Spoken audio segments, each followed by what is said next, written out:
Assalamualaikum warahmatullahi wabarakatuh. Selamat pagi Ibu dan kawan. Perkenalkan, kami dari kelompok 9 akan membawakan materi wujud wawasan Nusantara di bidang ekonomi dan pertahanan keamanan. Di sini kami terdiri dari 5 orang, yaitu Anggina Vitasari, Alvina Zuhrifa, Budi Rahman, Hauzen Rahman, Habib Hidayat. Yang pertama, apa itu wawasan Nusantara? Wawasan Nusantara adalah cara pandang terhadap bangsa dengan tujuan menjaga persatuan dan kesatuan, yang diwujudkan dengan mengutamakan kepentingan nasional dibanding kepentingan pribadi, kelompok, atau golongan tertentu. Selanjutnya, tujuan wawasan Nusantara.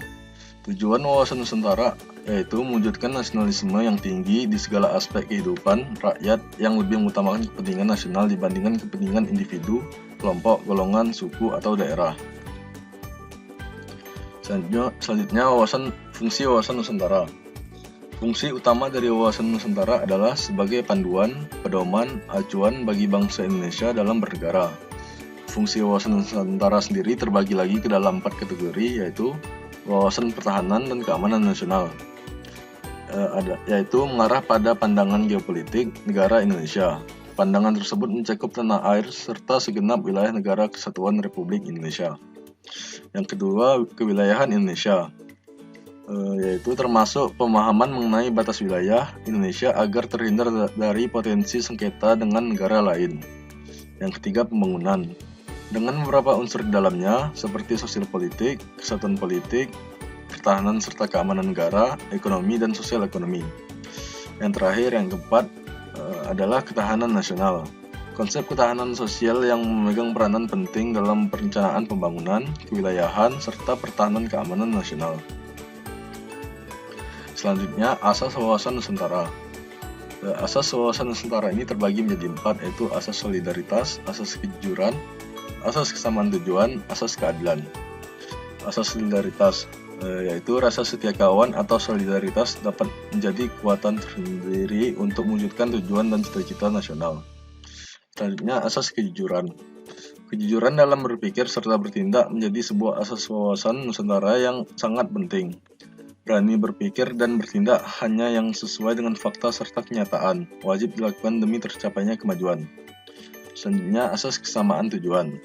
Mempunyai tujuan serta kepentingan yang sama. Sebagai contoh, saat di masa kemerdekaan, saat semua rakyat Indonesia melakukan berjuang bersama-sama mengusir para penjajah.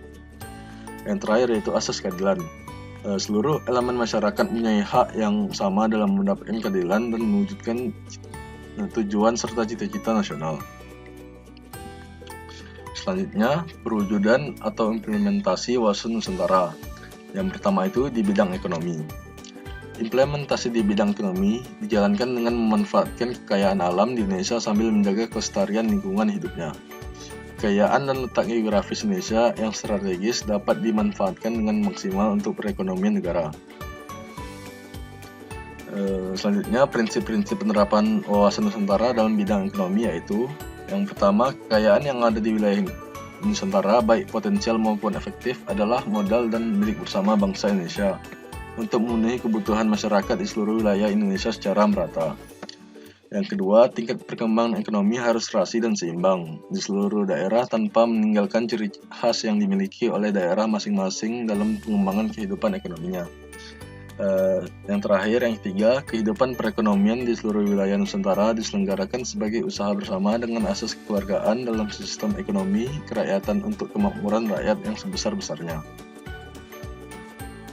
Selanjutnya, yang kedua, di bidang pertahanan dan keamanan. Implementasi wawasan Nusantara di bidang pertahanan dilakukan dengan membentuk sikap dan kedisiplinan diri dalam membela tanah air, serta melaporkan segala hal yang mengganggu keamanan pada aparat yang berwenang, meningkatkan rasa persatuan serta solidaritas baik dalam satu daerah yang sama atau daerah yang berbeda. Terakhir, membangun sarana serta prasarana bagi kegiatan atau aktivitas pengamanan wilayah Indonesia. Selanjutnya, salah satu contoh kasus wawasan Nusantara yaitu kasus di Timur Leste.